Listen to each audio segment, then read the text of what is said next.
I think that, I think that BBC are still a bit stuffy because they get complaints and, they're a sort of government body, so they fear complaints. But live, no, anything, it's just, no. Well, when you go on the Golden Globes, a lot of time you are politically incorrect and hilarious, of course. Thank you. Thank you. So this is...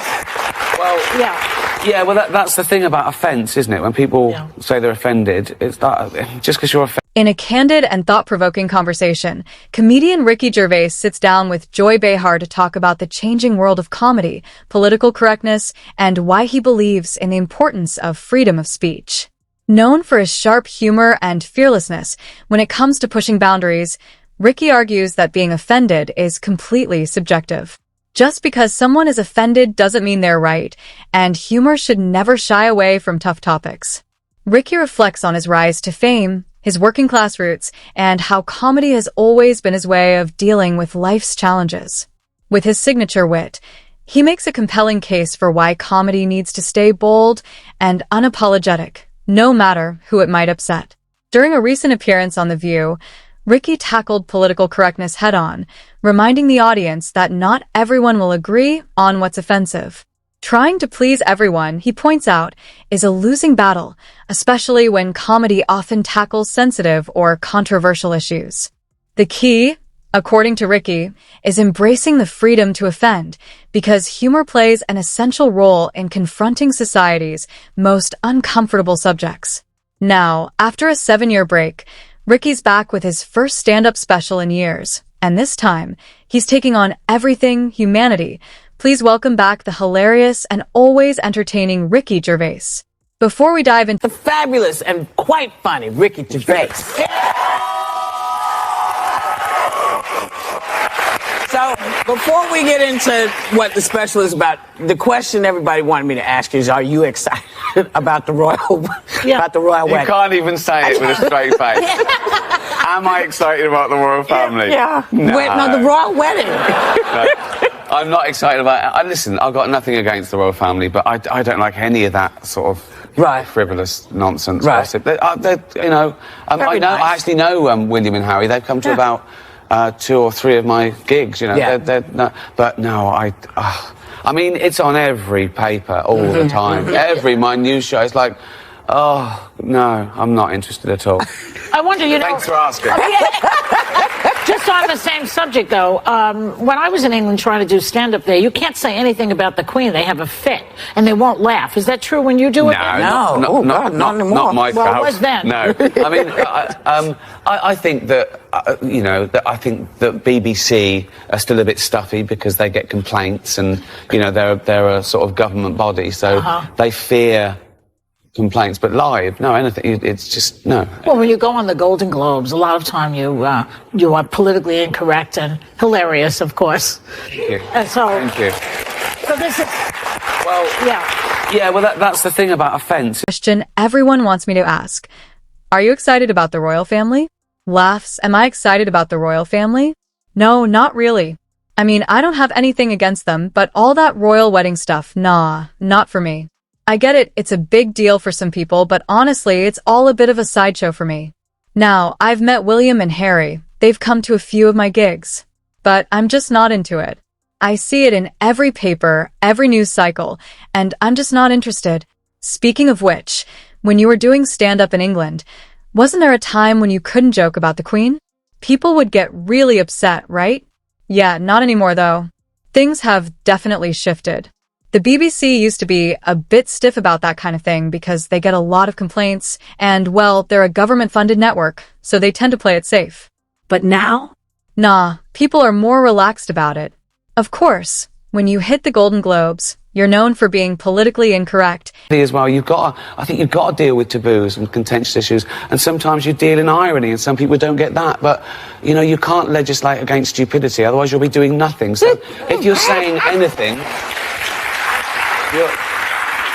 You should polarise. You should polarise because everyone's different. So, but this year you didn't host, and do you miss the fact that this was the Weinstein year? Oh, I was salivating. Honestly, I got an adrenaline rush thinking of what I could say and whether I'd have to go to jail. And I like that opportunity because I do like that. You know, when there's a tension, when there's an elephant in the room. Although he wasn't there this year. I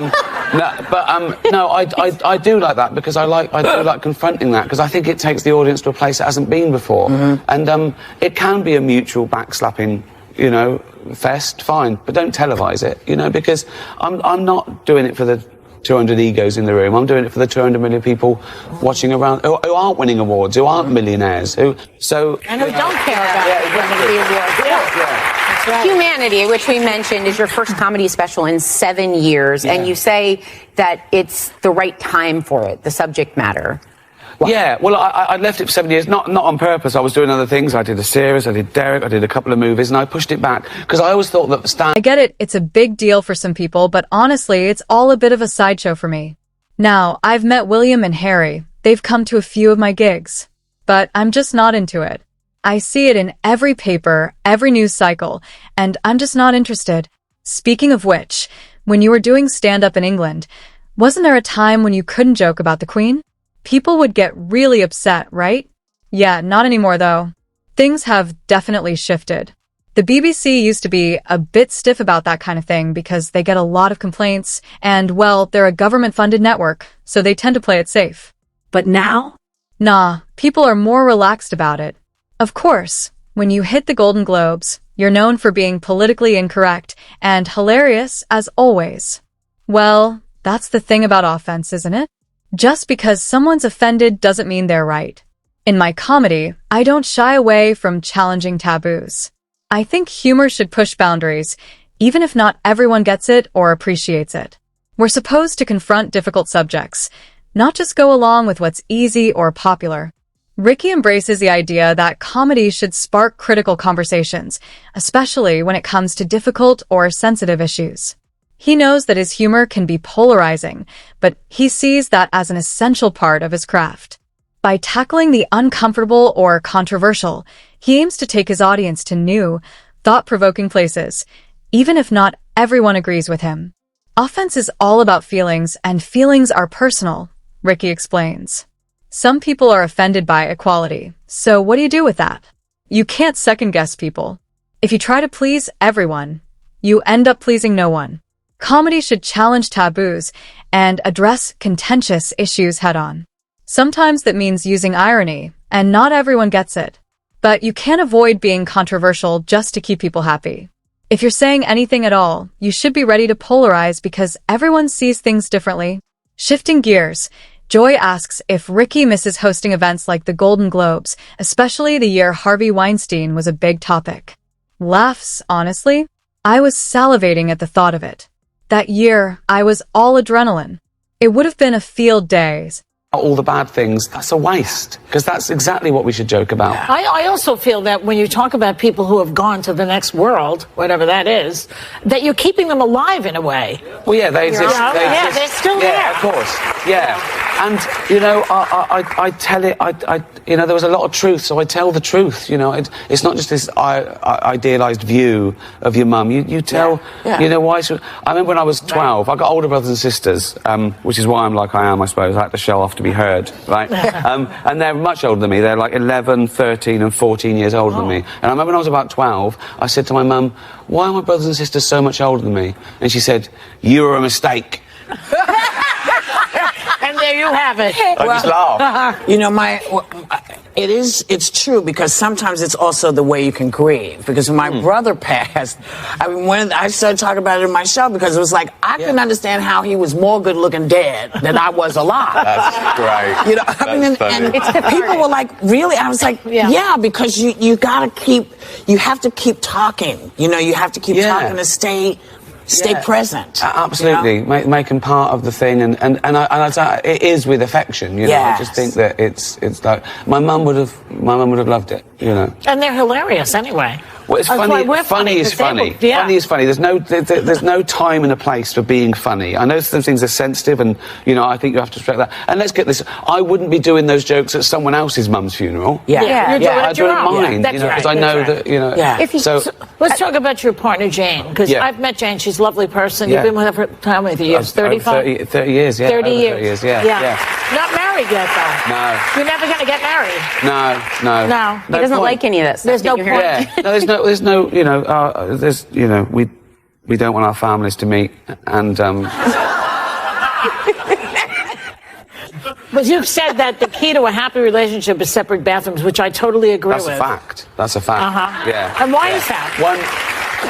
One less argument, isn't it? So it's great. It's lovely to have your space, and no, it's brilliant. Yeah. I know. I think so too. What about separate bedrooms now? Oh no. No. Let's not get crazy, Joy. I'm just asking. No, you're really active on Twitter. You have 13 million followers, and you love to engage with trolls. It's a fun pastime for you. Yeah. You post unflattering photos of yourself, which I think we have, mostly in the bath. What is it with your bath obsession? What's going on here? I love a bath.